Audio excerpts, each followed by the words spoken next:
at, which describes where we're at, which is the top of the invisible mountain. And this is what Thoreau wrote. And anybody who knows Thoreau knows he's utterly sincere about this. We'll have other people joining us, fashionably late in American style, but I want to begin. So this is what Thoreau wrote. Forever in my dream and in my morning thought, eastward a mount ascends. But when in the sunbeam its hard outline is sought, it all dissolves and ends. The woods that way are gates, the pastures too slope up to an unearthly ground.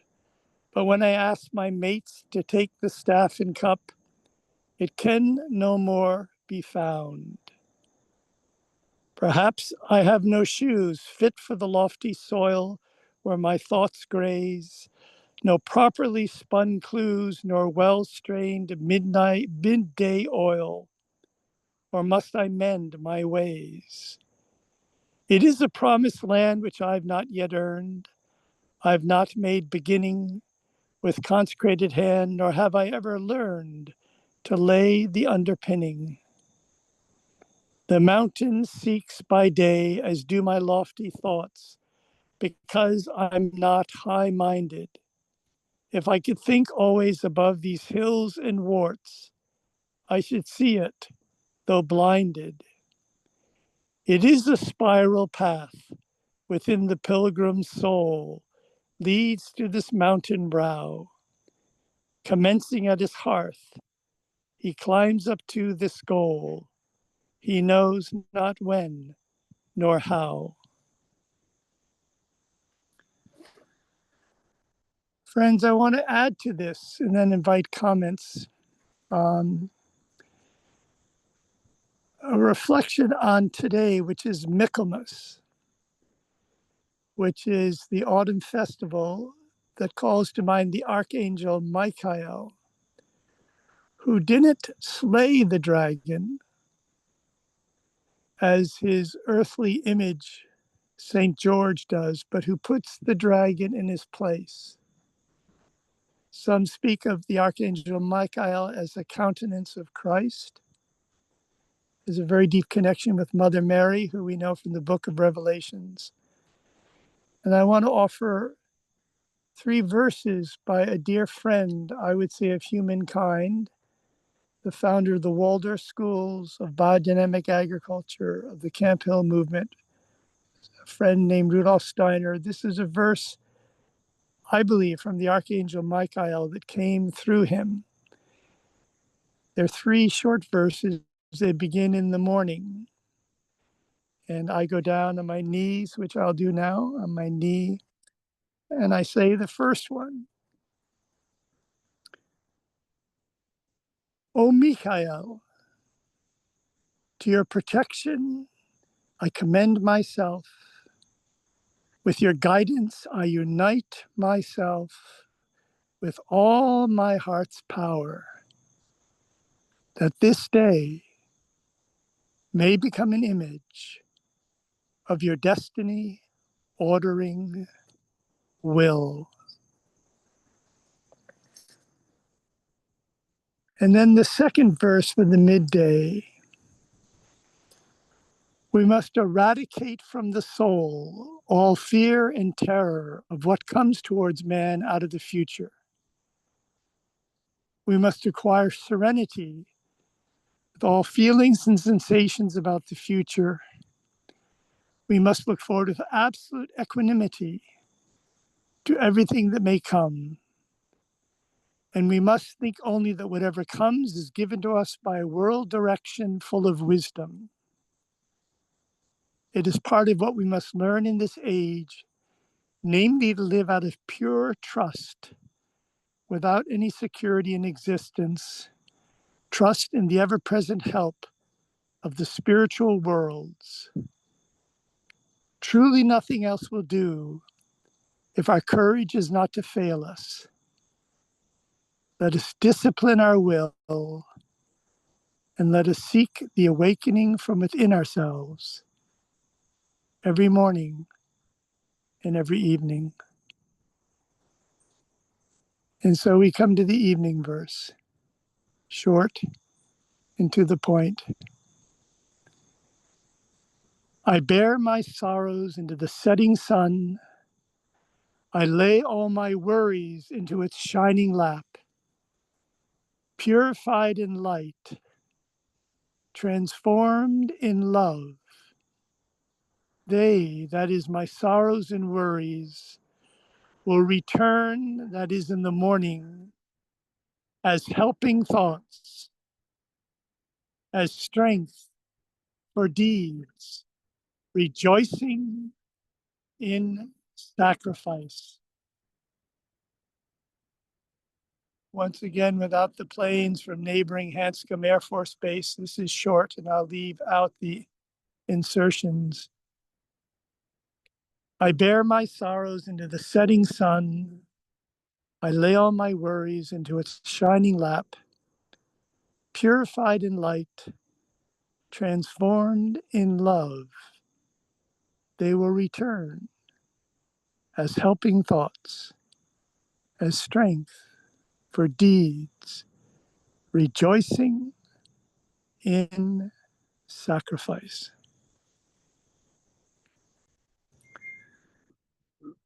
So, friends, let's begin.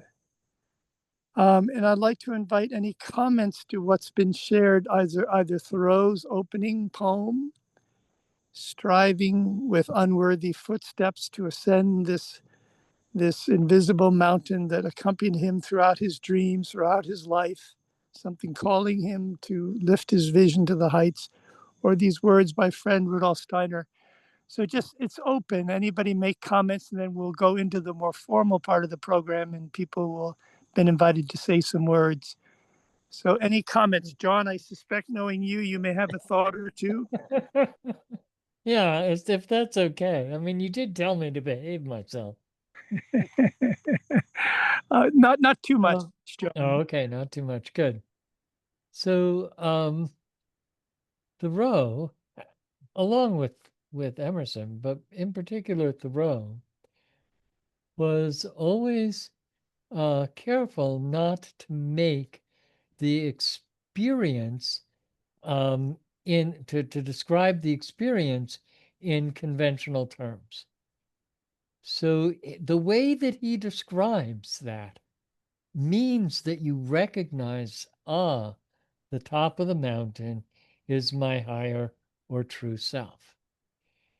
And the way that Steiner talks about Michael, there is a way of sort of summarizing the whole thing, and that is learning how to think with your heart. So that's enough. To think with your heart. Feel free to come closer if you wish. To think with your heart.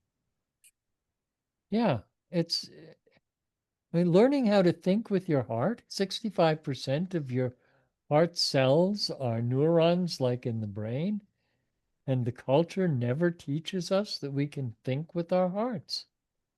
So that's, I mean, that from a certain point of view, that is what the Michael impulse is. It's kind of the opposite. Steiner is very oriented towards expressing things in concrete terms so that you can understand what he's talking about.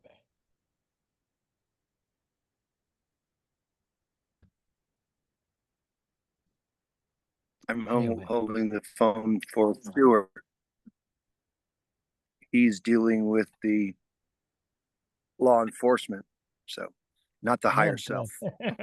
We're standing by, Yeah. calling upon Michael. We'll see. We'll see if it dissipates.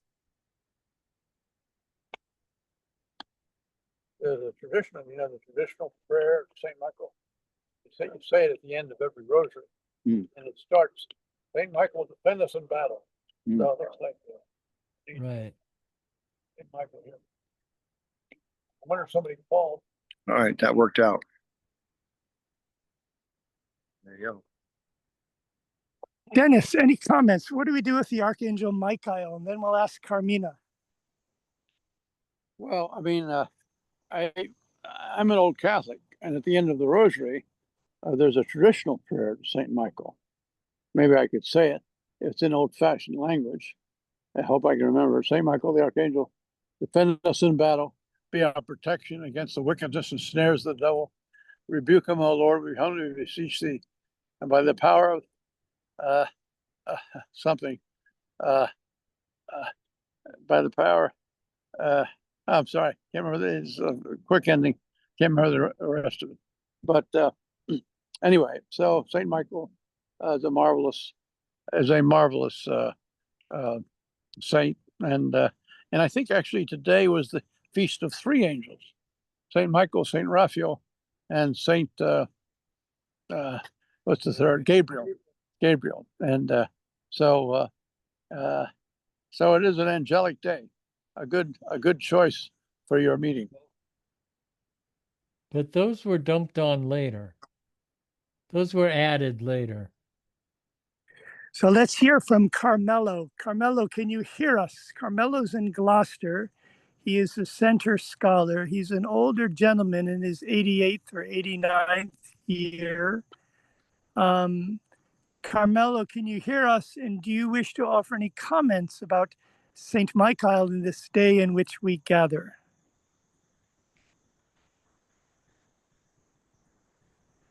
Are you there, Carmelo?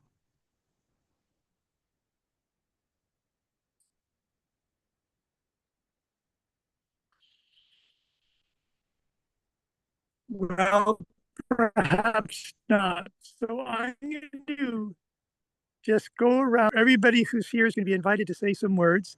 There are two properties here. I don't know if you can see.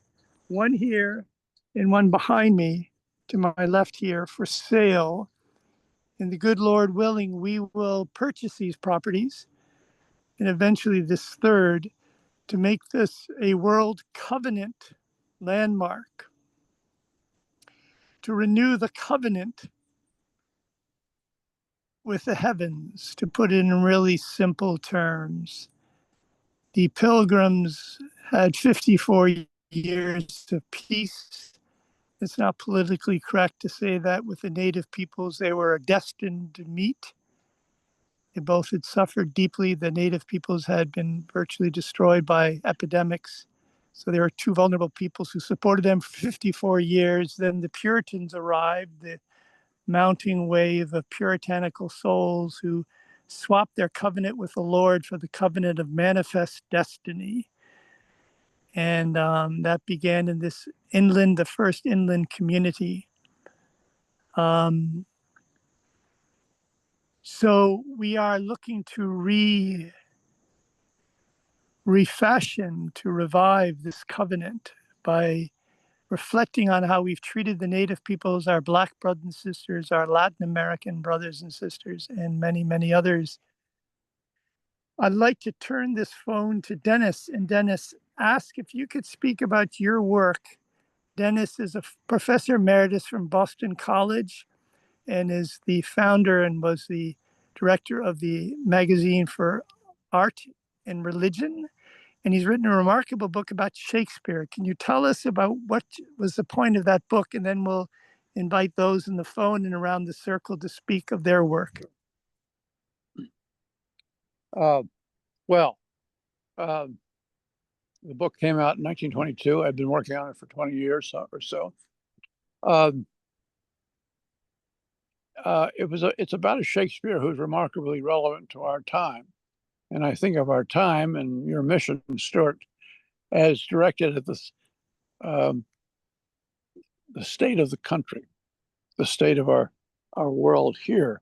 And what characterizes the state of our country now, among many things, is a horrific culture war between what you might call the extreme leftists and the extreme rightists.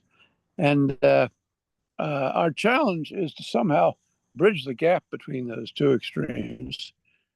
Each of us personally and in groups and in the larger world try to make connections, to try to hear each other without negating our own positions, but maybe modifying them a little, but listening to the other. And Shakespeare, William Shakespeare, reputedly the greatest writer of all time, is our companion in this, because he lived at the time of the beginning of the cultural wars, the Reformation, which was sort of the end of the Middle Ages, and inaugurated the war between Catholics and Protestants, and then aggravated the war then between religion and secularism. So Shakespeare, in each of his plays, my argument is, negotiates this conflict and tries to get each side in dialogue with each other. I'll give you just one little example. Romeo and Juliet. Remember, it's the feud of the Montagues and the Capulets. Well, for Shakespeare, they represent the feud of the Catholics and the Protestants in his background, and they result in the casualties of Romeo and Juliet's death. Okay, that's the casualty of division. But on the other hand, as you remember, the play ends that their sacrificial death results in the reconciliation of the Montagues and the Capulets, all presided over by a minister, a priest, who kind of shepherds this process of negotiation until a final reconciliation. And that's just typical of Shakespeare's plays, where he is really interested in the conflict between the Catholic sacred, the Protestant critique of the Catholic superstition, and the secular radical disenchantment. Those three things, which I think characterize our culture. And Shakespeare, in his plays, he had to write under strict fear of censorship and so forth. But in his plays, deals with those divisions and offers us a model of, you might say, a civilized, civil, open-mindedness, urbane, generous, compassionate, where it's clear, in my opinion, Shakespeare holds to he was raised Catholic. He holds to his native Catholic positions, but nevertheless, he's very open to the input of the other side, so to speak. It keeps him honest, and his whole career, I think I argue, is concerned with this basic negotiation of the cultural war of his time, which is a model for how we might handle the cultural war of our time. Thank you, Dennis. Thank you, Dennis. So I'm going to weave in and out of the offerings. People will be bringing a little bit about where we are and what we envision here in Willard Common, atop Nishotic Hill. Just one moment. Just a moment.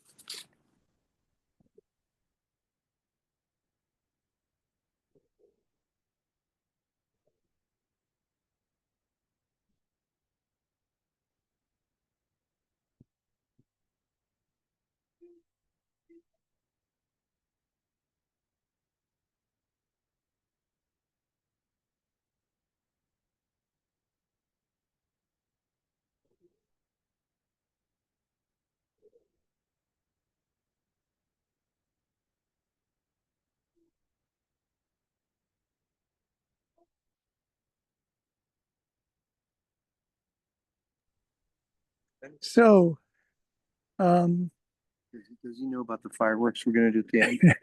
No. Okay. So friends, there are two. Can you see if I hold up where we are? I can. So this is a blessed common. Legend has it that the Puritans were so puritanical and they just violated all the treaties with the native peoples that finally a certain King Philip, his native name was Medicon, said that's enough. That's enough. And the King Philip's War began, which was the bloodiest war in our history per capita. Legend has it that King Philip's came to the site where we are and where we're looking forward to inaugurating the first not World Historic Site, as with the UNESCO and as with the United Nations, but the first, taking it to the next level, the first World Covenant Site to renew the covenant vertically with the Lord through our horizontal respect for one another, all the peoples of this aspiring new world. And legend has it the King Philip's Medicon, or one of his chiefs, from this hill where we stood, looked down over Concord and said, "We will not bring war into this village. The Great Spirit loves it." So the question is whether we can live up to that. Whether we can live up to that. Concord has four meanings. Concord with an E means peace and harmony. Concord means with the heart. Concord regularly, I've been told by a native daughter, means follow nature. And Concord also means covenant. Covenant. And those are the four cornerstones of the Center for American Studies. And one of my oldest colleagues, going back to the last century millennium, Dennis, who's been a dear friend and advisor, has stepped in his 80s as a fellow trustee of the Center for American Studies. And this is an initiative of it to establish this first World Covenant landmark, this remarkable land with these three homes here. And I'll say a last thing before I invite John Root then to speak. We'll go around the circle because John is a descendant of Roger Williams. And when we talk about someone who honored and supported the native peoples, it was Roger Williams. But what I wanted to add, friends, before John speaks, is there are literally millions, and by millions, I mean millions, and perhaps Christopher, your son, would know this. I'm sorry, your name once again? Michael. Good name. Millions of young Americans, but people all over the world who've become Concordians, Minutemen and women, by playing the in-video game Fallout and Assassin 3.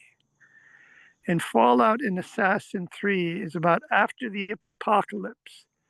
The world is destroyed. There's a final battle, and it's rebuilt in Concord, Massachusetts. Imagine millions and millions of young people around the world have played this game, Assassin 3, Fallout, as Minutemen, as Concordians, to rebuild the new civilization. And for a good decade, maybe longer, I've talked about the work of the Center for American Studies at Concord, which has, in our 46 years, we've really worked and addressed all of the professions.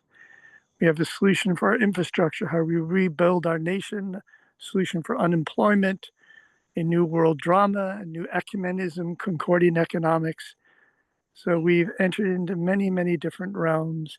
And I've talked about our work to bring forward new civilization or civilized impulses, as this new friend on the left bears, as this other new friend on the left bears, Jen.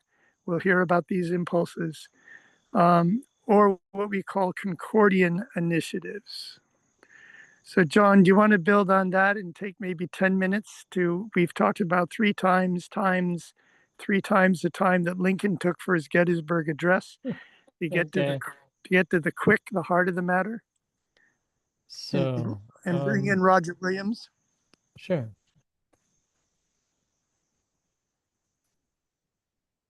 Oh dear, wait a second. Yes, I will. I was going to share my screen. And I obviously didn't do something I needed to do, which was put it up. Okay, there we go. So, I'm going to talk about Roger Williams and my experience of Roger Williams was that my father was a history teacher, and I've heard about Roger Williams more or less my whole life. So and it's quite possible that when you look at my life, you can see that influence. So I'm not going to read all of this.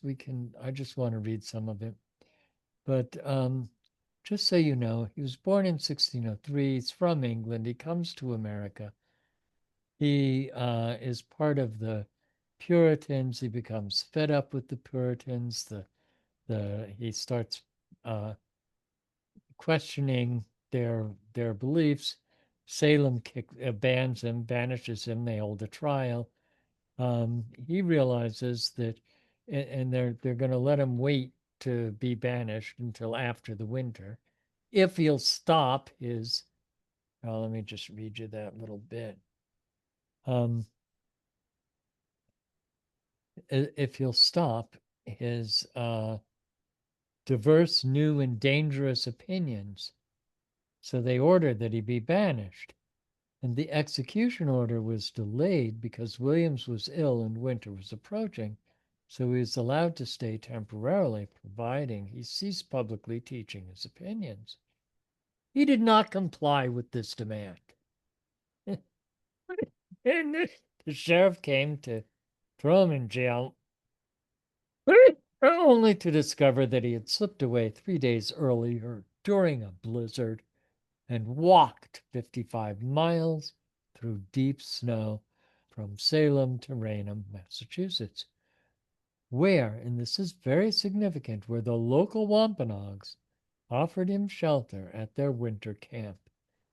Massasoit hosted Williams there for the 3 months until spring.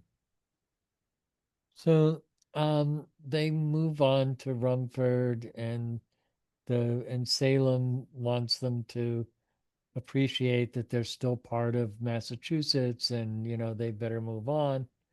And they cross the Seekonk River, and they end up forming. They're guided, and they come to a place where they can buy the land, and there's a spring and a cove. And John, can you speak louder, please? okay, and it looks really good. And he calls it the Providence Plantation, Provident Plantation, or Providence Plantation. So the most important thing to Roger Williams, given his experience, was that the separation, but the being controlled and told what you can say and what you can't say, is completely inimical to the impulse of the Protestant Reformation. We're not trying to set up alternatives to the Catholic Church, or the Anglican Church. What we're trying to do is create a situation in which our conscience is free. So, this new colony, the newcomers, could also be admitted to full citizenship by a majority vote. And in August of 1637, the Providence Civil Compact formally restricted the government to civil things. So this was superseded in 1640 by the Providence Combination, signed by 39 freemen, men who had full citizenship and voting rights. Remember, white male Protestant landowners, who declared their determination still to hold forth liberty of conscience. Thus Williams founded the first place in modern history where citizenship and religion were separate, providing religious liberty and separation of church and state. This was combined with the principle of majoritarian democracy. A little louder, John. You're doing great, but a little louder if you would. Okay, so now, what I had understood about founding Rhode Island was, yes, there's freedom of speech. But founding Rhode Island, although Roger Williams had already established a reputation among the natives of being honorable, if we make a treaty with the natives, we're going to obey it. So part of going to Rhode Island had to do with They don't care about breaking the treaty with the natives. So the Pequot War had broken out in Massachusetts Bay, and they asked for William's help, which he gave despite his exile, and became the Bay Colony's eyes and ears, and also dissuaded the Narragansetts from joining the Pequots. Instead, the Narragansetts allied themselves with the colonists and helped to defeat the Pequots in 1637 to 38. Williams formed firm friendships and developed deep trust among the Native American tribes, especially the Narragansetts. He was able to keep the peace between the Native Americans and the colony of Rhode Island and Providence plantations for 40 years by his constant mediation and negotiation. He twice surrendered himself as a hostage to the Native Americans to guarantee the safe return of a great sachem from a summons to court. Persicus in 1645 and Metacon, King Philip, in 1671. The Native Americans trusted Williams more than any other colonist, and he proved trustworthy. One last little thing from that.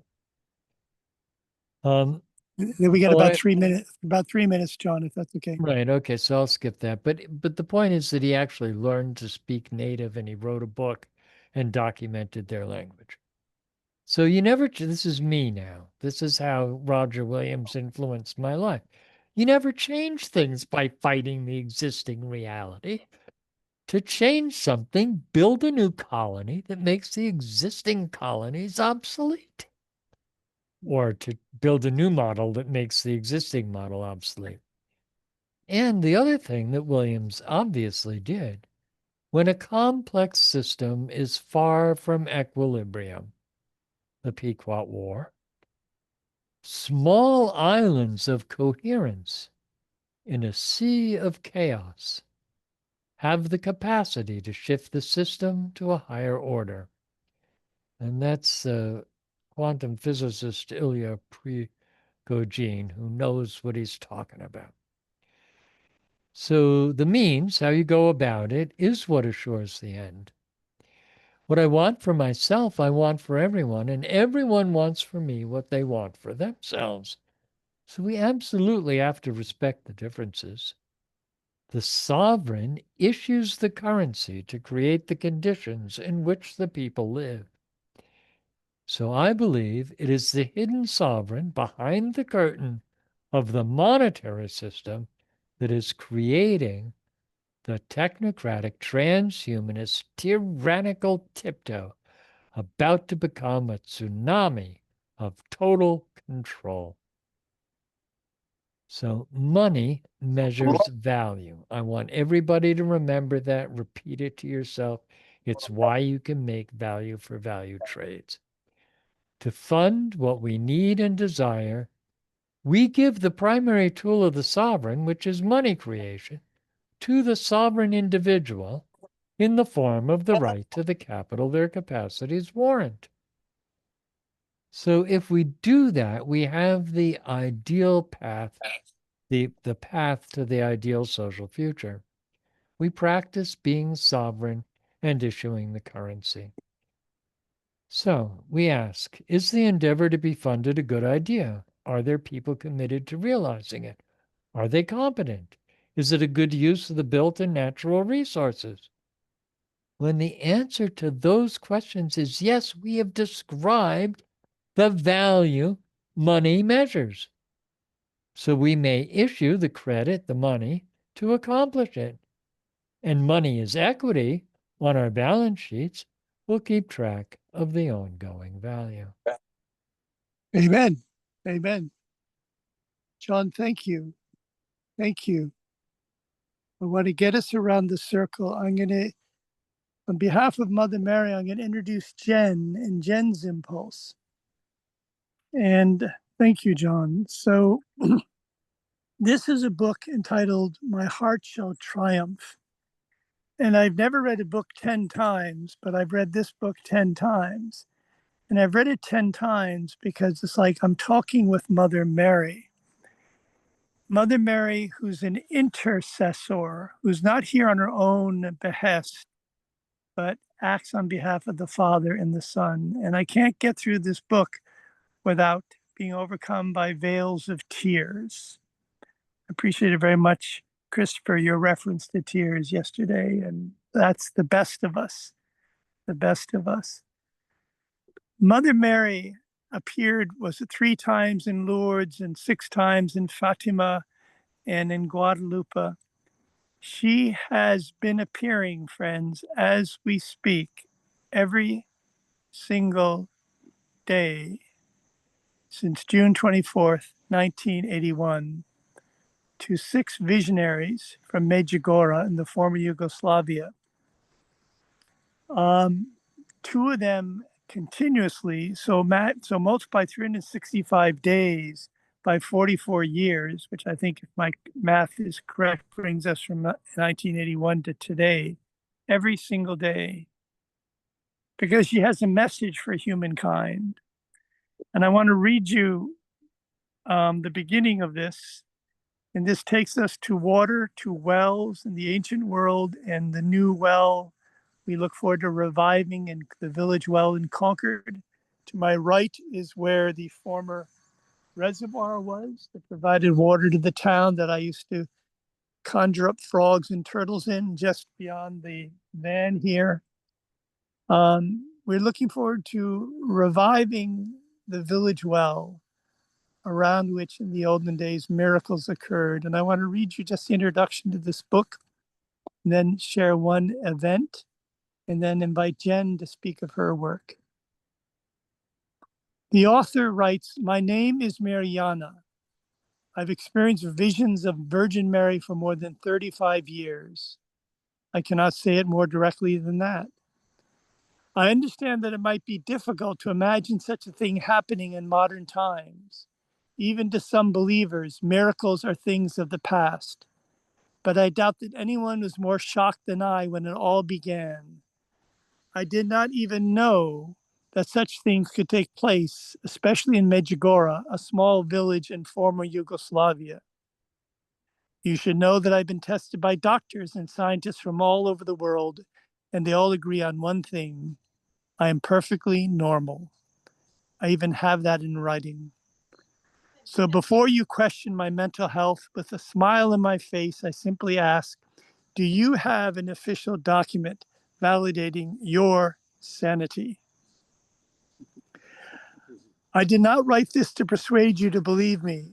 I am just a messenger, and I wish to share my story with the hope that it might bring some comfort to a world in which peace is becoming increasingly scarce.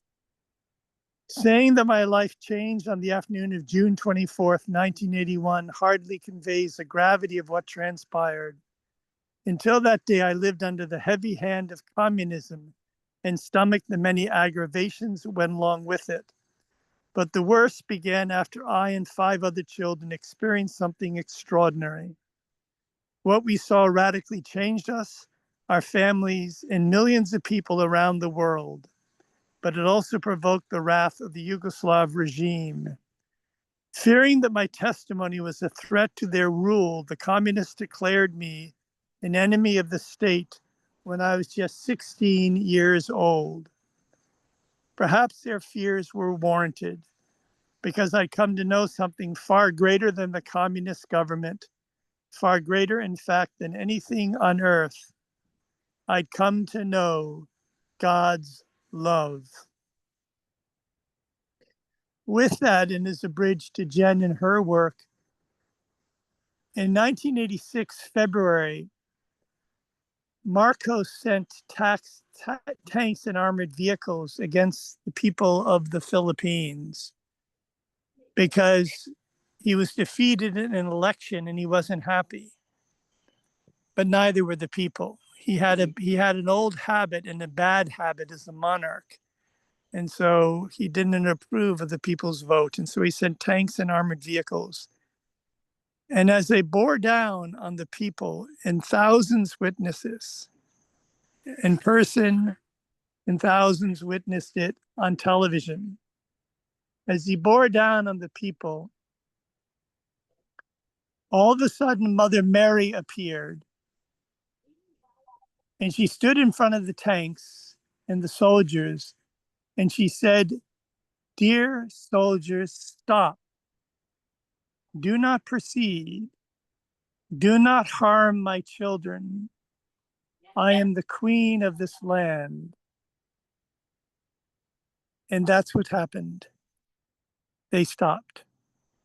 And they not only stopped, but they turned around and they fought against, the soldiers fought against Marcos. And he fled. And the earthly powers bowed down to the heavenly powers. And afterwards, many soldiers, just one moment.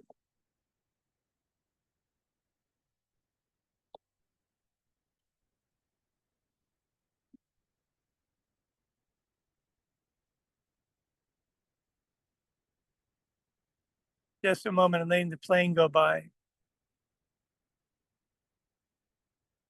Afterwards, many soldiers came up to one of the cardinals and they were in tears, overwhelmed by her beauty and her grace. Marcos fled. I told my children when they were growing up that there's a real world and then there's the real world, which is a world of miracles, of grace, of amazing saving grace. So Jen, tell us, if you will, Lou hasn't been able to make, he's not on the call yet, but tell us, if you will, about the impulse you carry. Sure, thank you. He's having some blood work done right now, actually. Thank you. I actually have felt that water has been a part of my life since I was a very little girl, actually.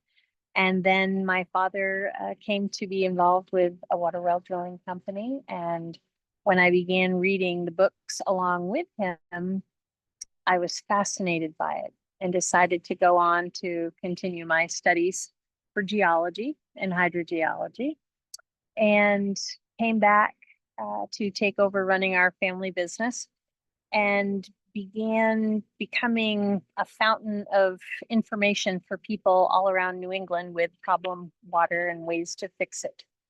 And it's a passion and a very deep calling.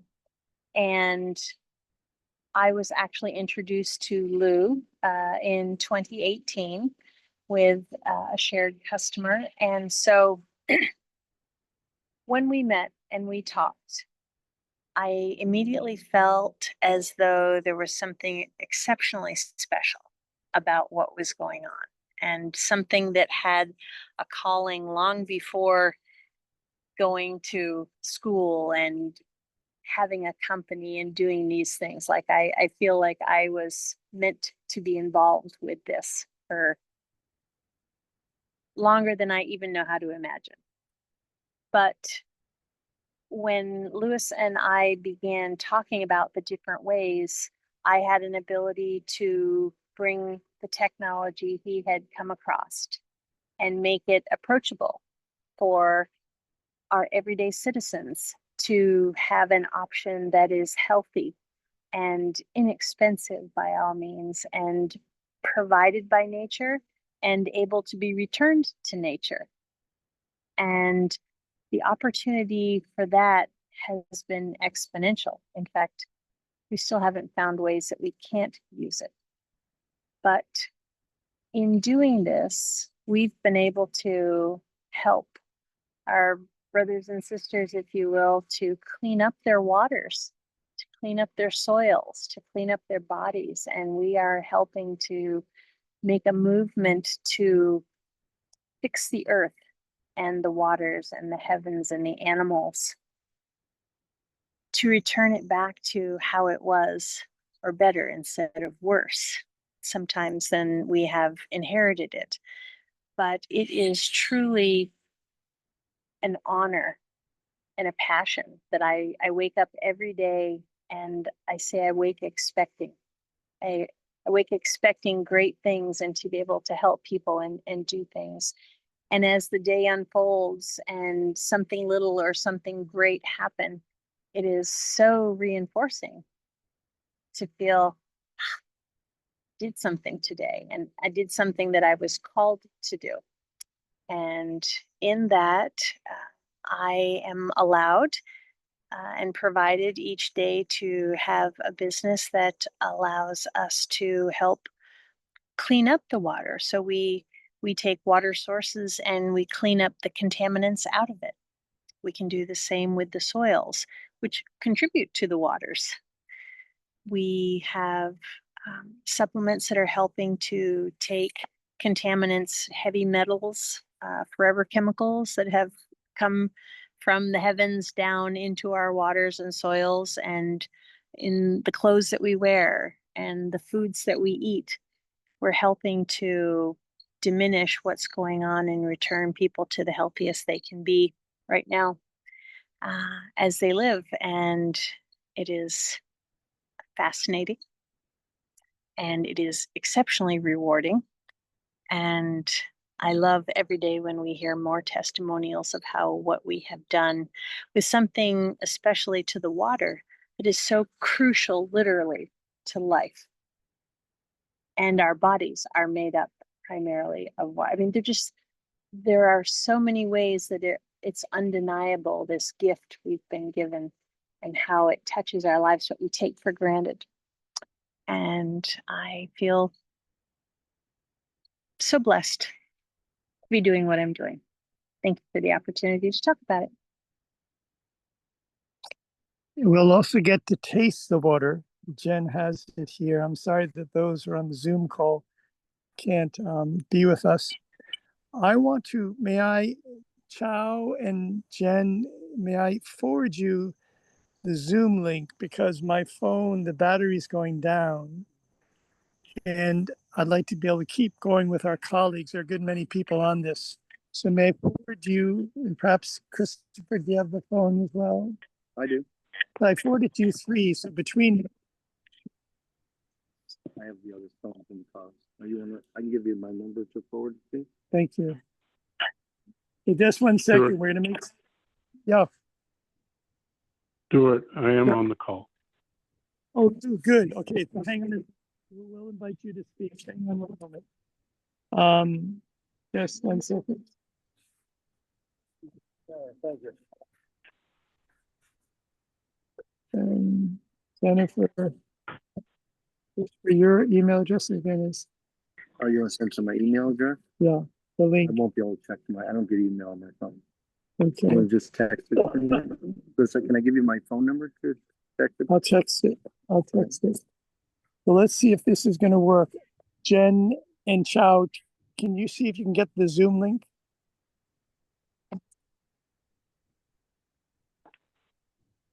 Just a minute, friends. This guy, he's not happy that we're here. That's why he's deciding to blow all the whole commons with his blower. I'm gonna have a word with him. For EMP, but then we'll lose the Zoom call. I'm gonna have a word with him. So it'd be nice to invite him. Yeah. So let us then, if Jen and if Chow could see if this has come through, so that when this phone goes, we can pick up the Zoom link and the others. I want to invite Christopher to pick up the thread. I'm sorry, Scott to pick up the thread. Are you there, Scott? Can you hear us? Yes, I am. So I'm going to Christopher hold this for a moment while I speak with the gentleman here. So can you describe your connection to healing, your work with healing? So, yeah, absolutely. Thank you for giving me the opportunity to be here. What Jen had just mentioned really was getting me pretty excited because a lot of what she and Lou are involved in are going to be a big part of this. So let me explain what I'm trying to do. The core of all health is related to 4 pillars: one eternal field that we cannot escape, and the Holy Trinity that dwells within the human body. When these pillars are honored and brought into harmony, the body remembers its natural state of balance, vitality, and wholeness. And from this foundation, healing is not something to chase, it's something that wakens within us. So let me explain first. The first pillar would be what I would consider as the environment. Where you live shapes your health. And if you're living in an environment, for example, with dirty electricity, pesticides, toxins, radiation, mold, fungus, all this creates an energy known as a bioresonant field. And if you live in a sick environment, your body begins to sink to sickness. And if you live in a healthy environment, your body begins to sink to health. To give you an example, what happens when women spend a lot of time together? Essentially, their menstrual cycles sync up. It's not a disease. It's just simply bioresonant fields syncing up. And just to give you another example, when people hug for more than 20 to 30 seconds, their heartbeats begin to sync up. Does that make sense to everybody?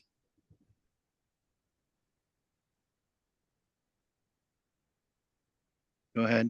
Okay. So since we, only have minimal control over our external environment, we were given a gift within the Trinity of Life Force system. These three pillars, these three internal pillars, allow our body, mind, and spirit to regenerate. So let me just give you an example. So the three systems, and we're still working on the names for them, but the electrical and cellular system of life force is what I would call the spark of creation. So without charge, nothing exists. Your body's vitality is measured in millivolts. So when you have a charge within your body of negative 20 millivolts, that's where disease resides. And when you have a vitality or charge between negative 55 and negative 75 millivolts, that's where regeneration occurs. Secondly, would be the chemical pH system of life force. And it's basically the balance of your terrain. Your body has a set 7. So if you have a pH below 7, you have an acidic environment, and that's where disease resides. And if you have a pH above 7.35, 7.45, that's where your blood is strictly regulated. But if you have a pH above 7.45, you have an alkaline state, and that's where health resides. The third is the respiratory oxygen saturation system of life force. I would call that the breath of life. So essentially, if you have an oxygen saturation rate below 90%, that's where disease resides, like hypoxia and so on and so forth. Above 95%, that's where regeneration awakens. The interesting thing about all these systems of life force is they're all interconnected. If without the spark, you cannot sustain the terrain. Without the terrain, the breath cannot flow. Pull one pillar down and the others begin to fall. Raise one pillar up and the other rises with it. So my purpose to share this is to kind of simplify a different approach to guide you back to a remembrance that health, balance, and regeneration are already within you. So by nurturing the Trinity systems of life force, you return your body to wholeness, your body, mind, and spirit to wholeness. And just to give you guys an example, when you look at this approach, it's really all about, there's natural ways that you can do this, and there's clinical ways. And as I've been trying to create these protocols, and I'm just getting started within this, I'm recognizing that throughout the country, there are systems in place that are beginning to pop up. So how do you increase your vitality? You can go to clinics that offer pulsed electromagnetic frequency. How do you increase your oxygen saturation? You can go to hyperbaric oxygen therapy. And if you look at pH, you can go to clinics that offer vitamin C antioxidant drips. And go on, and so on and so forth. You can get into ozone therapy. These are just different clinical systems that are being put into place. And I think with what Lou's doing, zeolite's going to play a huge part in this. So when I'm creating protocols for health, the first thing I do is try to find out what the primary system in place that's being affected. And just to give you an example, if you look at ALS is mainly an electrical cellular life force system deficiency, major deficiency. And the lower it goes, you can see somebody going through that state of illness where they get to the point where they can't move their lips, they can't blink. And when I look at something like that, I don't think that, this is something that we can't heal. I look at it and say, what do we have access to be able to increase the body's vitality? Whether it's PEMF, whether it's walking in the grass and planting your feet for 20 minutes a day. Obviously people that have ALS are going to be at various stages. So how we approach this, it's just the beginning, but there certainly are alternative methods that could get you into a regeneration mode. So this is how I approach it. And then I look at diseases like cancer. Otto Warburg, won the Nobel Prize for discovering that cancer cannot survive in a high oxygen saturation environment. So when you look at these different things, these different diseases, I don't look at it as something that you can't heal. You can absolutely heal it if you approach this by stacking these different protocols with, increasing your vitality, shifting your terrain from a acidic environment to an alkaline environment, and then raising your oxygen saturation to above 95%. And I believe that if we, begin to work together, everybody has different, ideas on how we can make this happen. But I believe we're currently in the stage where these things are starting to become much more prioritized, and this is going to be the future of healing. Instead of overcomplicating healing, we're going to simplify it. And if we just look at it from an approach of how do we increase the vitality, how do we increase the pH to an alkaline state, how do we increase the oxygen saturation, if we approach it that way, I think you're going to have much better results. And I can open up to any questions if anyone has any. Scott, thank you. Let's get around the circle here. Thank you very much. Sure. Is Carmina Gorga with us? Carmina was here earlier. I'm going to, we can have some conversation at the end. I'm going to ask Christopher, who's on my left, if he would care to share of his work. I see it all very complementary.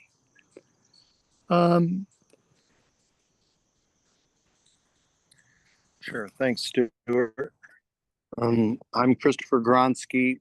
I'm here with my son, Michael, and we live in New Hampshire, and glad to be a part of this event. I think everything is relevant, and how we are coming at things. I think most of the time what holds us back is what we think is possible in our own heads. I think of the opening of the Declaration of Independence that it says, when in the course of human events, it becomes necessary for one people to dissolve the political bands which have connected them to another, and to assume among the powers of the earth the separate equal station to which the laws of nature and nature's God entitled them. That opens with the right of disassociation. You can see controlling governments around the world throughout history have always endeavored to control people by association. No one has a right of association. That's a privilege. And so you can see even today how governments continue to violate people on a wholesale level. And you see the impact of one man's faith in declaring, like someone had mentioned already, the right to free speech, that even world leaders around the world recognize this man's faith and his stand for free speech. These are powerful times that we're living in, and each and every one of us are a part of that in that we make choices to be connected to the divine in our own personal lives and the things that we do. Never underestimate the value of what you say and what you believe and the commitment to have things happen. We can see that people are referenced here who have passed, over hundreds of years and have done things, and we're still recognizing the impact of their lives. Um, as a freedom consultant, which is what I do for work, I help Americans all over the world eliminate their federal income tax liability. That's some of the bulk of our work. Of course, freedom is a multifaceted subject and affects all sorts of different areas of people's lives. But the difference between liberty and freedom is that work that you do within yourself in your relationship with the divine. That's not optional. That is work that has to be done so that you can build truth inside of your heart. As Christ says, and you shall know the truth, and the truth shall make you free. And if the Son shall make you free, you'll be free indeed. And so the idea of freedom is what's built inside of you. And freedom, you can be incarcerated and still be free. Liberties are what governments and others violate around you in that demonstration of the beauty of your relationship with the divine. And that's what everyone should pursue, is letting everyone see that aspect, that relationship of your connection with the divine in your life and what you do. And anything outside of that is a distraction and a waste of time. So these are precious times and these are precious moments. And so one of the things that I just wanted to say that I'm work on is that we help people eliminate their federal income tax liability. Most Americans are ignorant of certainly of liberty and freedom.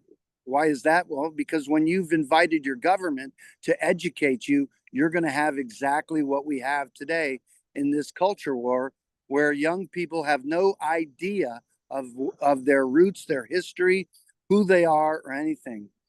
And always throughout history, and even during Christ's times, governments or others will always ask, by what authority do you speak? Or who are you? If you allow others to determine who you are, then you may be what they want you to be, and you're not declaring who you are from the purpose that the Creator has brought you to. So one of those things that Americans are asked worldwide all the time with respect to their of the fruit of their labor is, who are you? Or are you a United States citizen? Most Americans don't realize that there are two types of citizens in the United States. There are citizens of the District of Columbia, that's a United States citizen, and there are citizens of the states, which are based in habitation and domicile. If you say that you're a citizen of the District of Columbia, then of course you'll be taxed and regulated.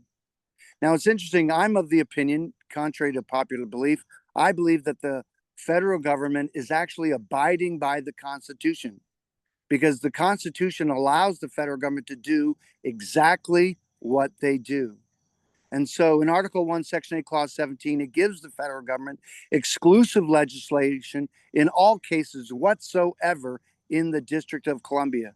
And of course, based on the 14th Amendment, the federal citizen is a citizen subject to the jurisdiction thereof. But the federal government doesn't tell you who you are. The federal government always asks you who you are. Are you a United States citizen? And many of you, most of the time, people will answer that question, yes, without defining the term United States.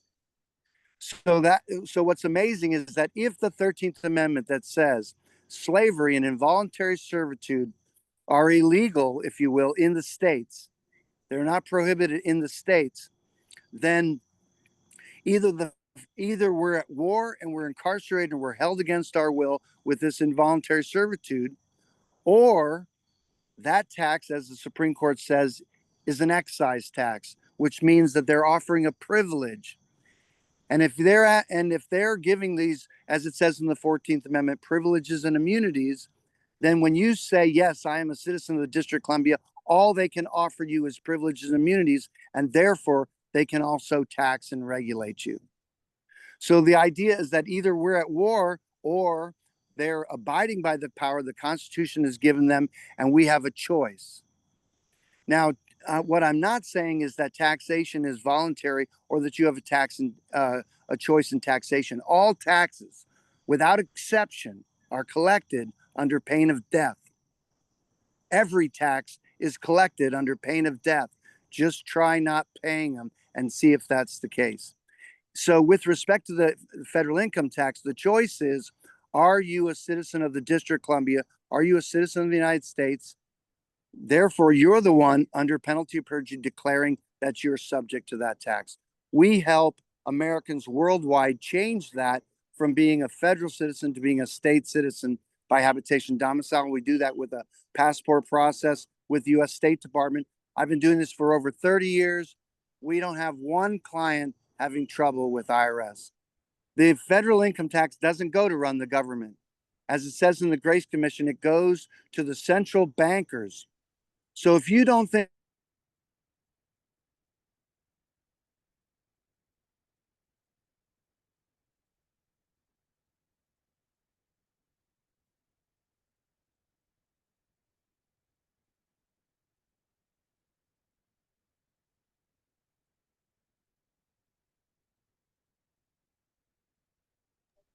We lost them.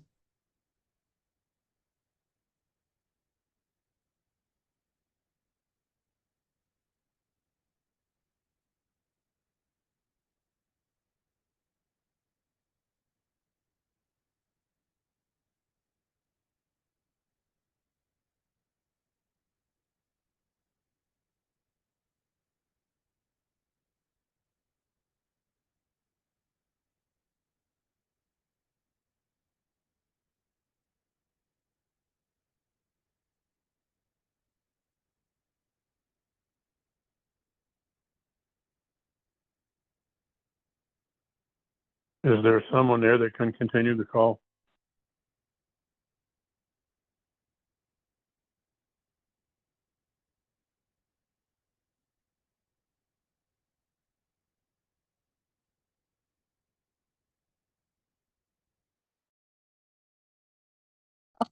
I'm sorry, Lou, can you hear us?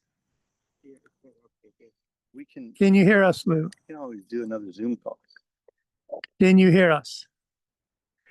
Do you still have the connection? Yes, I know. You still have the connection? Then let me just see that for a moment. But it's on and off though, so you can, yeah, right now. Lou, can you hear us? Sound like a repeat. Nope. Lou, can you hear us? Can you hear us, Lou? Is he on? Can you call Lou and just ask if he wants to join us? On signal. Can anybody hear me? Can Yep, anybody hear me? Yes, we can hear you. yep. All right. Okay, Still so on. is Lou still there? Yes, he's typing.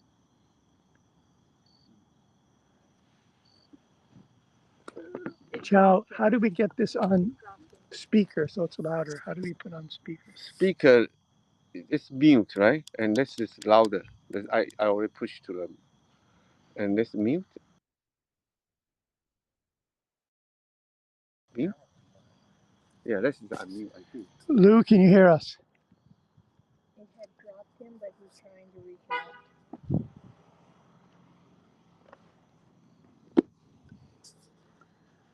Thank you for your All right, words. no problem. Thank you. It's that simple and challenging. Yeah. Do you want to come? Do you all want to come a bit? You okay? Can anybody hear me? Can anybody hear me? Yes, we can hear you. Okay. Houston. We have So we're waiting for Lou. John, can you tell me who's on the Zoom now?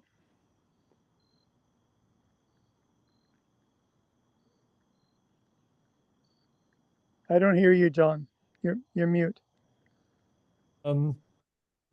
There's me, Chow, 60355, and Scott, and the Center for American Studies.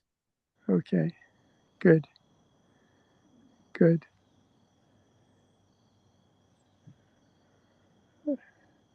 Just one moment. So while we're waiting for Lou, let's invite those who haven't spoken yet, if they wish, to offer some words. Chow, is there anything you'd like to say? Well, regarding this topic, Anything. Do you want I'm not familiar with this topic, so I just come here, yeah, to understand more. So I may not have anything to share with you at this moment. any thoughts at all? If any thought, maybe not regarding to this topic, because in the beginning, you're talking about how do you transform your worry and your sorrows into love and peace, and I think that's a pretty good topics about it. The transformation actually is not coming just as a magic to me. It's like you need to gradually to understand when you mention something about the true self. The true self means it's a purified true self. And how do you reach the state of the purified state? Um, Many people maybe have a different way. One is from your faith, your compassion, your sacrifice, and or to me, it's like you need to decentralize in a way. That means you don't have attachment.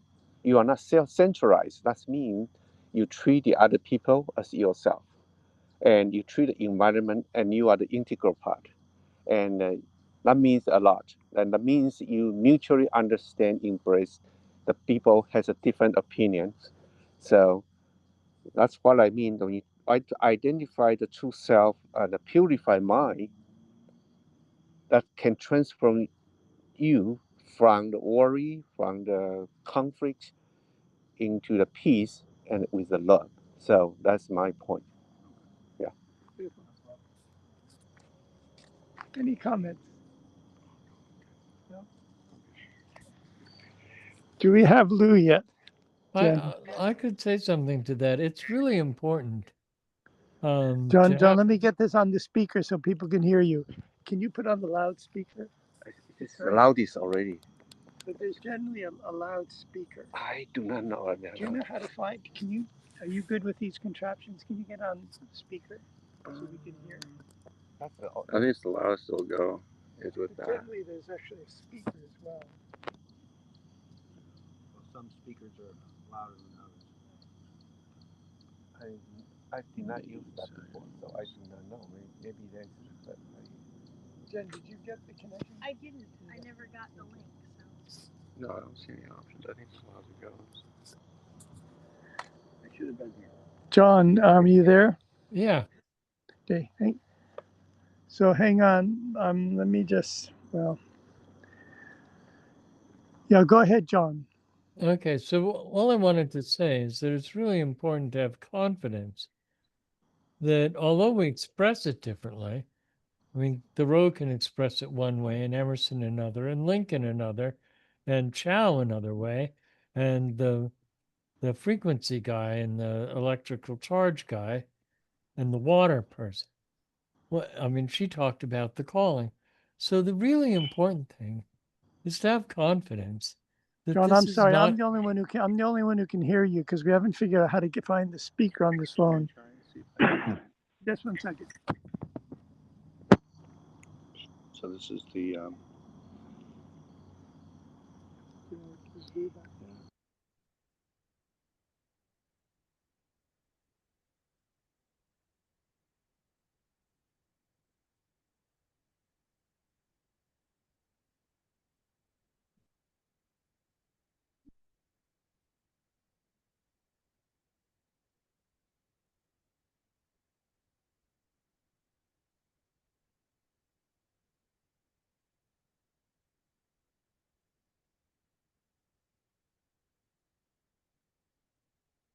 yeah.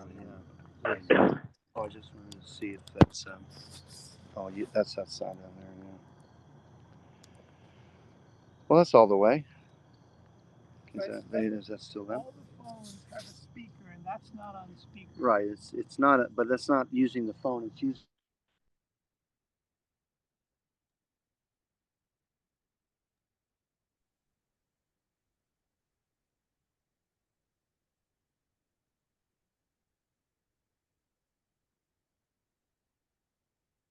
Can anybody hear me on this call?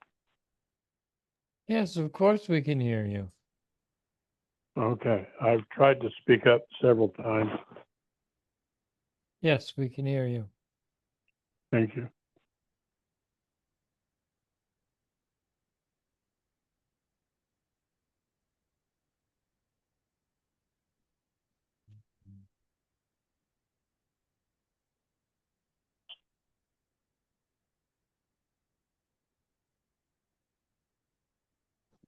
John, are you there? Yes, I'm here. Into your laptop, you might be able to charge it up. Oh, good. Hang on a second. We might be able to figure this out. 1 second. Yeah, if you plug into your laptop, it might be all right. You'll have juice. So, Stuart, if you give me a month's notice, I can or maybe even a little bit more in case I'm in the hospital or something. I can get you the equipment so this doesn't happen. Yeah. It's not rocket science. Oh, I understand. I understand. The people that were going to be handling this dropped off the chairs, but then they didn't come back. So we had this all set, but the people that were going to coordinate this part. Is this your phone? Yeah. Okay. You need troopers. No, this is not my phone.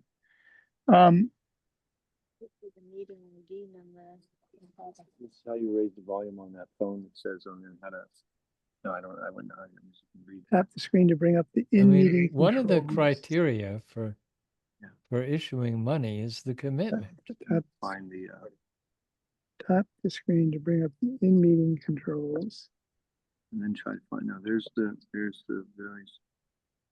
That's the microphone. Try again. That's the video. Let's see the. Then what's it say? Just for a moment, John. Then tap more buttons on the 3 dots. Where's the 3 dots? There are 3 dots at the top. No, at the top. Oh, that's on the bottom. No, I mean on the pro. Wait, there are 3 dots. That'd be on the laptop. Oh, here. Oh, there we go. Try to hit that. Right, that's off. It's mute. That should be speaker. Can you hear us? No. Can you hear us? Oh, I can hear you. Settings under the audio section. Choose enable speaker. So there's let's see 3 dots. It's Just 1 second. We're getting there. Selections under the. Let me see if we can.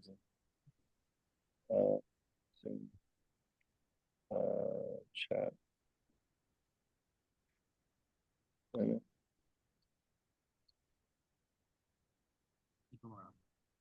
More. Let's see. More. Here it is. Audio sections. No.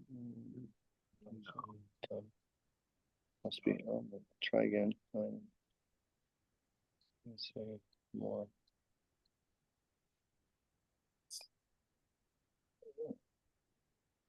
Disconnect. Yeah. No. Audio. Yeah, more better. Let's see if it'll do.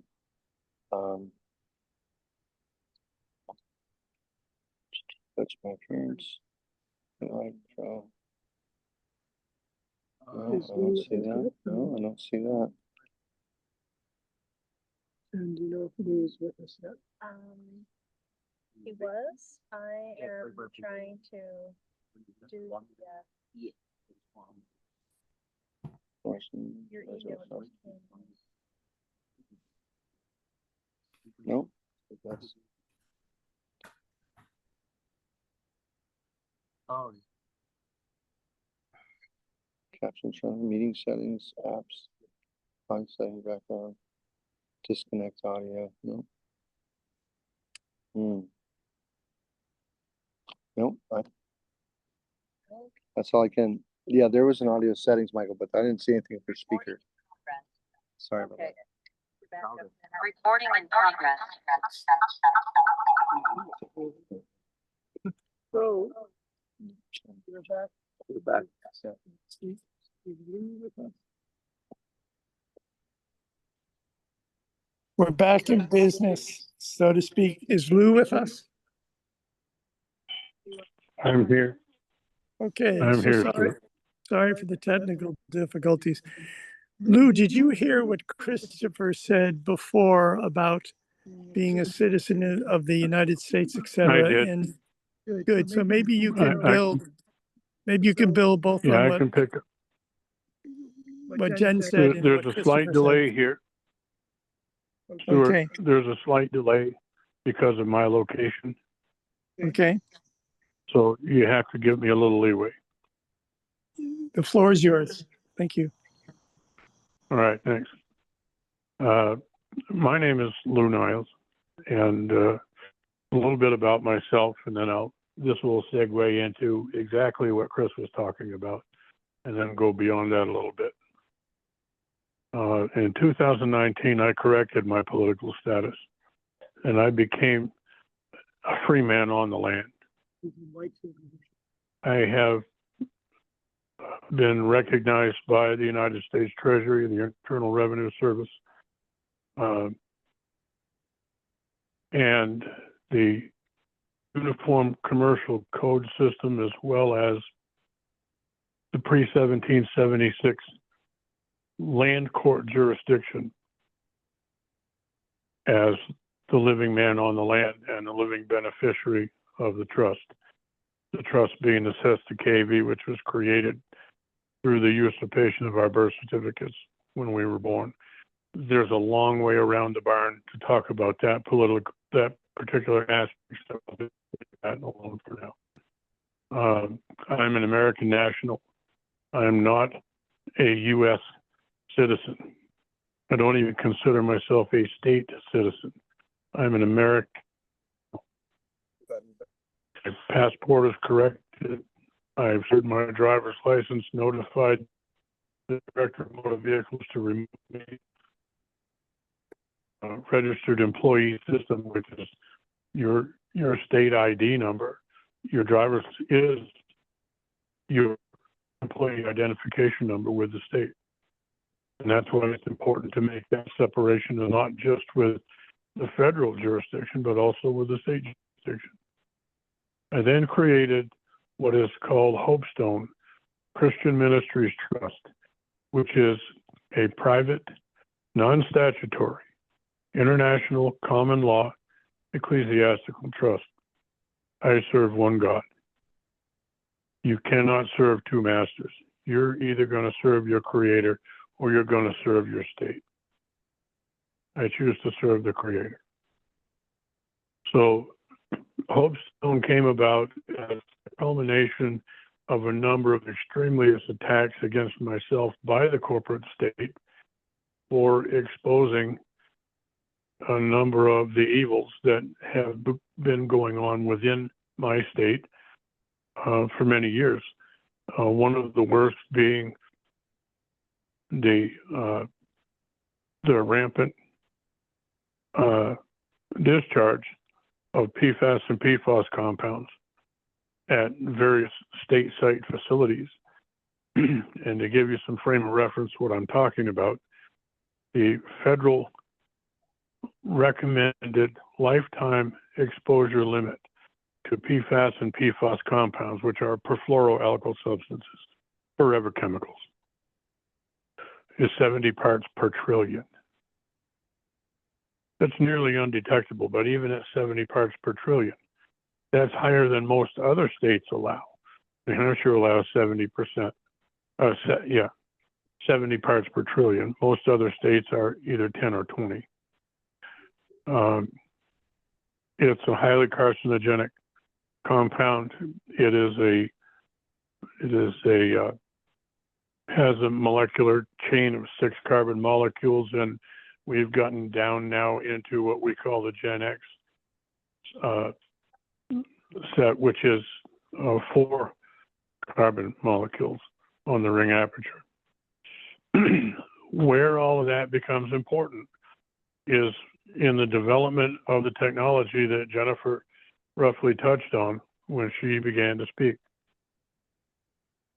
In order for this work to move forward, all statutory connections had to be broken, and therefore were successfully done and accomplished. Now, Hopestone Christian Ministries Trust exists to bring this technology forward for all of us, because those of us that are given these special gifts and abilities also have a profound responsibility to bring this forward for all of humanity, not just for ourselves and not just for private profit. And that's why Hopestone exists. We call it Hopestone because it, first of all, the stone that we work with is a volcanic mineral, one of 40 naturally occurring zeolites, and it's called clinoptilolite. It's the clinical grade of volcanic glass. It's hyperporous at the molecular level, has a naturally occurring -4 electrical charge, which makes it highly attractive to any other molecule in the universe.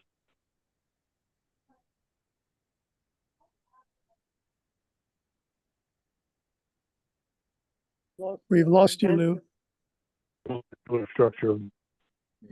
He's still there.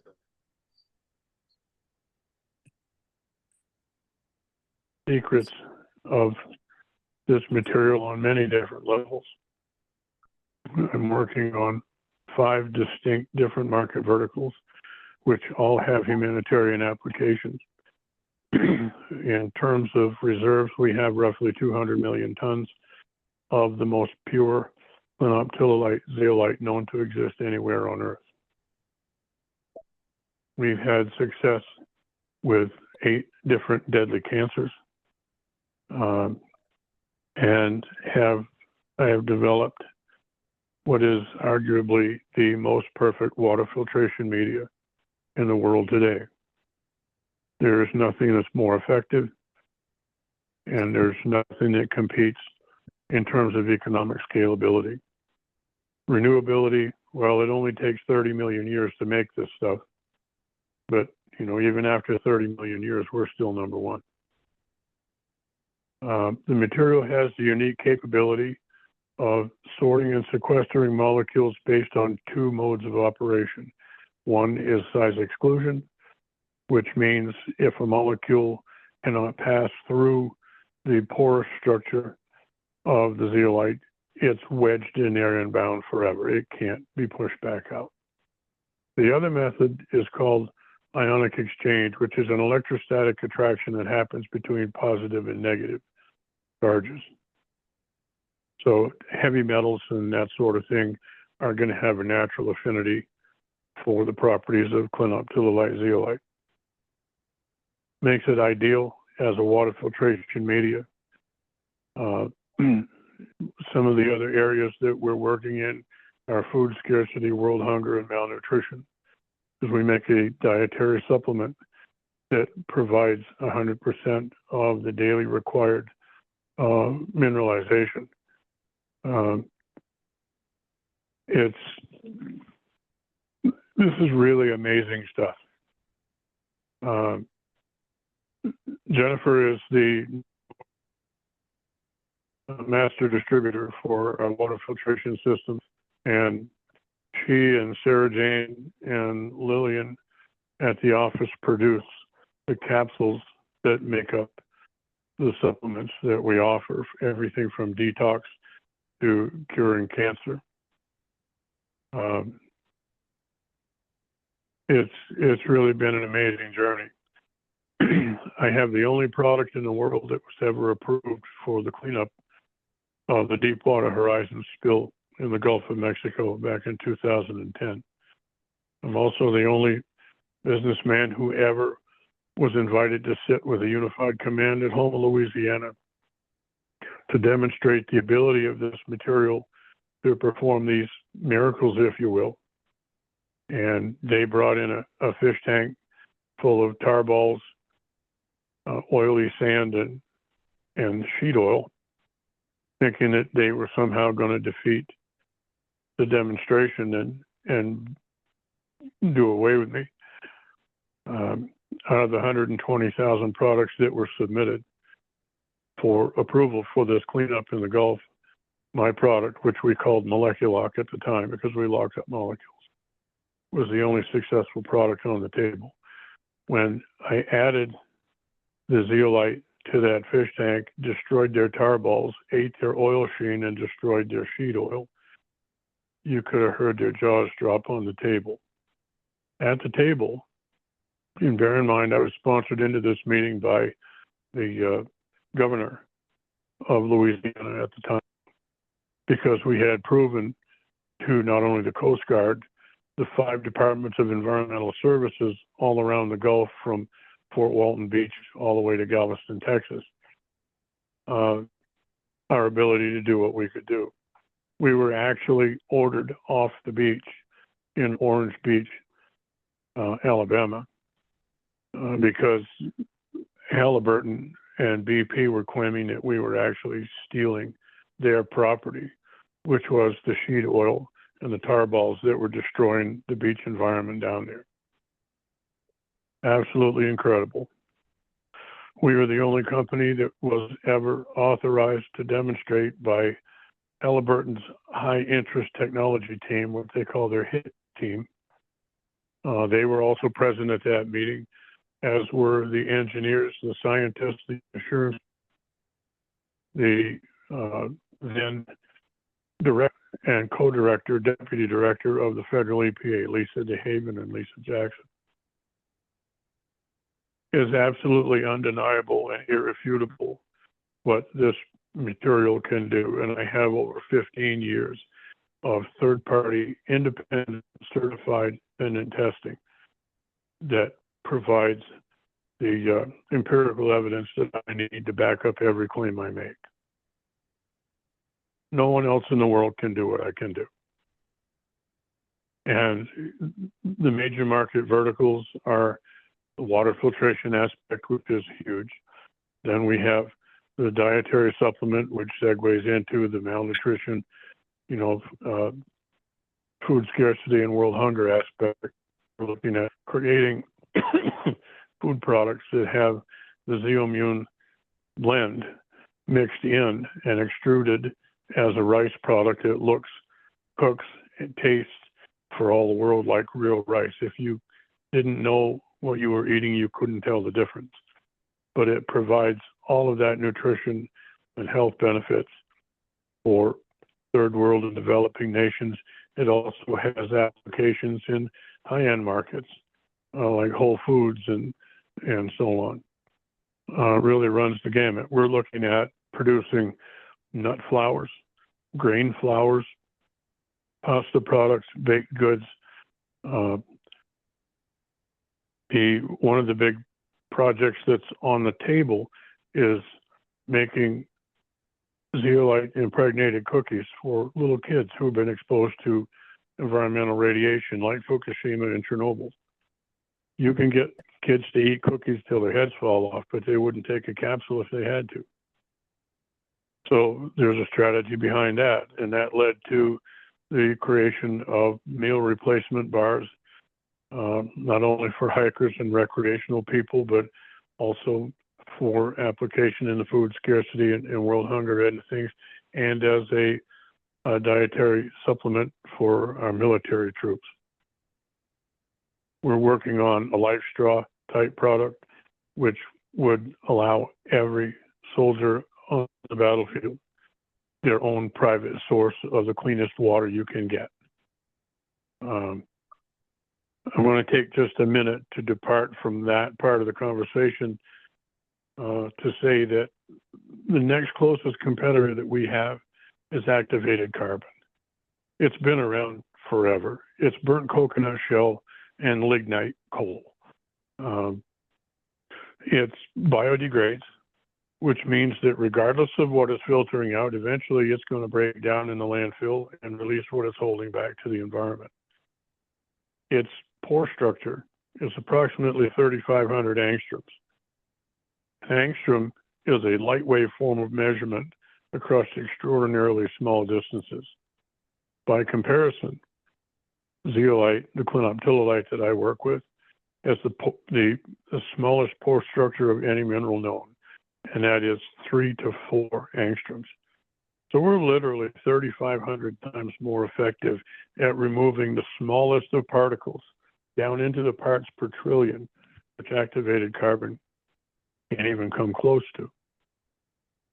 And because it's non-organic, it's volcanic glass, it can never biodegrade. And therefore, just like Vegas, what happens in zeolite stays in zeolite.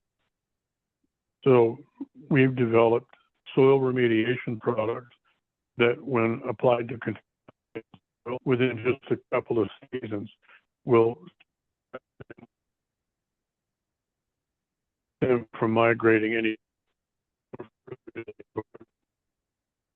At the same time, providing moisture will hold up to 55% of its own weight for extended periods of time of moisture, which makes the cost of irrigation much less. We combine that also with, and it's available in a number of gradations, by the way, granular sizes, to suit the particular terrain. The component that we pair that with is called humic fulvic acid, and you may have all heard of that in one form or another. But we also have the most pure source of humic fulvic acid in the world. Lou, we need to draw this in a few minutes to an end. It's incredible overview. Yep. The humic fulvic acid is the electrolytic enzyme in nature that's responsible for returning the elements of an organism back to the earth when the organism dies. You'll find it in our supplements. You'll find it in our remediation products. You'll find it in our food products. It has amazing restorative effect on commercially farmed property, which within just a couple of seasons can be certified as organic. That's huge. Then we next facet. We need to pause. Okay, Stuart, I'll turn it over. Thanks.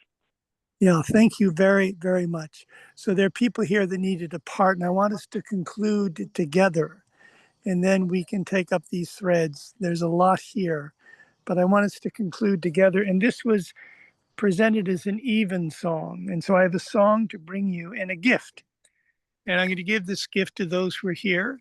Chris, for you and your son. Ciao. Thank you. And Jen. And I want to say a word about it. This is the Virgin of Guadalupe. And Lou, thank you. And again, I apologize for rushing with others, but I want us to conclude together as we began together, and people just need to go. So I've passed out what I'll get to the rest of you who are with us, which is an image of the Virgin of Guadalupe.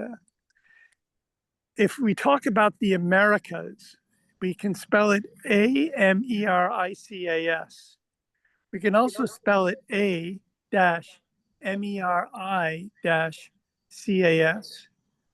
Or we can spell it A-M-A-R-Y-C-A-S.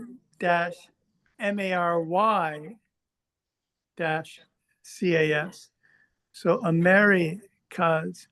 Or we can spell it A-H-M-A-R-Y-C-A-S-A, the House of Mary. This is the inspiration behind the work, and I want to conclude, and then we can pick up the thread later. We'll get a sense of what Christopher and others have to do, and maybe we can have a bite and then reconvene. But I want to, this was presented as an even song. So if you all will allow me, I'm going to sing you a song. And this is an extraordinary song. I want to give you some background. This is written by an old sage with whom I studied ancient Greek at the foot of the Holy Mountain.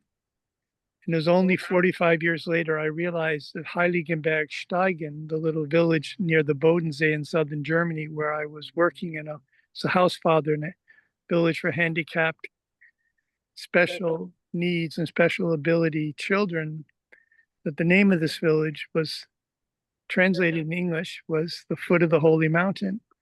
And at the foot of the Holy Mountain, I studied ancient Greek with Carl Friedrich Althoff. He began as a music prodigy. He went from the realms of the arts into religion. He was a minister in Hamburg as Hitler was coming into power. And he was preaching in his Lutheran church against Hitler, not aggressively, not angrily, but just saying, folks, we need to wake up. Until a beloved member of his congregation, who was also a member of the SS, came up to him and said, please, Carl Friedrich, if you don't stop preaching against Hitler, we're going to have to take you away. Carl Friedrich said, take me away. So they took him away to the camps, but there weren't any camps. There weren't even any roofs. They ended up in holes in the ground. And as Christmas approached, those holes were filled with mud and snow and ice. They heard that he was a minister, so they asked if he'd give a sermon. So imagine we are here in front of this common. Imagine, friends, 200, 300 men in these holes in the ground they hadn't eaten for weeks, snow, ice, rain. And Carl Friedrich begins his sermon. And 10 minutes into the sermon, bread arrives. And he pauses and thinks, wonderful, there's bread for the men. And no one moves. And he looks at them and he realizes they want him to continue. He's giving them another kind of bread.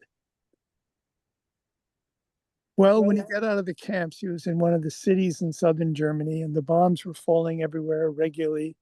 And in these bombed out buildings, he would gather the people, professors and cleaning people and all of humanity. And he would gather them together and he would recite in Greek the prologue of the John Gospel, line by line, and have them repeat after him. So, en ashe en hologos, and he'd have them echo it back. Through that, he kept them in their bodies. Because wherever we are now, if here a car were to come up and smash into a tree, we'd jump. Well, imagine these people with bombs falling everywhere. So the prologue to the John Gospel kept them in their bodies. And I'll end with this song.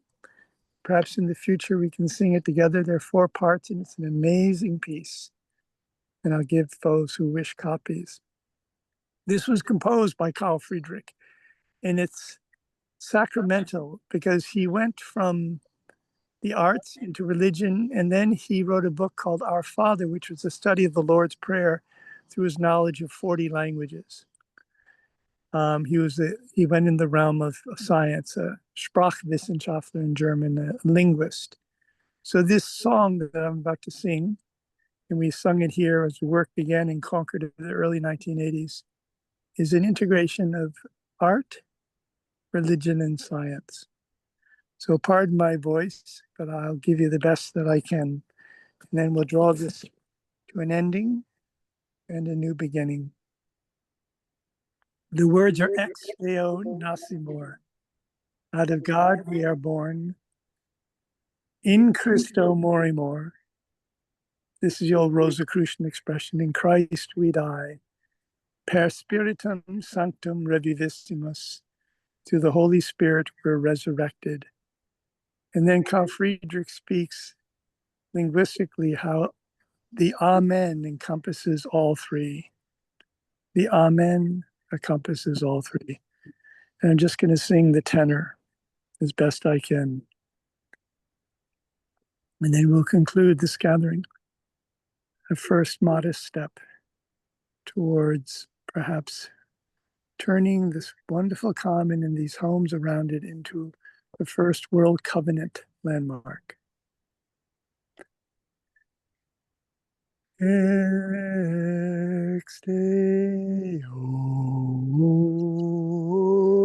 nascimur.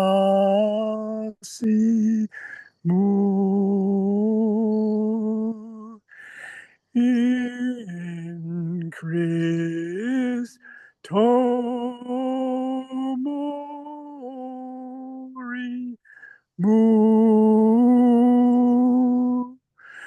Per spiritum sanctum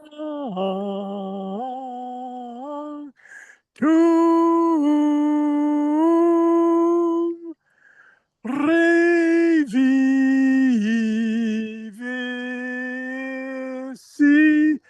mus.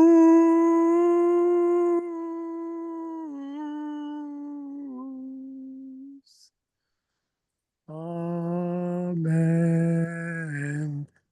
Amen. Amen.